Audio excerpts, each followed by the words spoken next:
Hi everyone, this is Mr. No. Today I want to show you one site using which you can create various color combinations.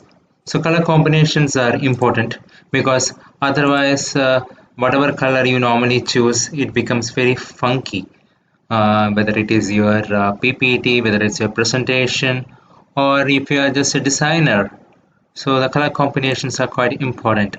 So to do that, you can just come to this site called Coolors and just go in here and just type the space bar, and you can see different shades of color that you can use.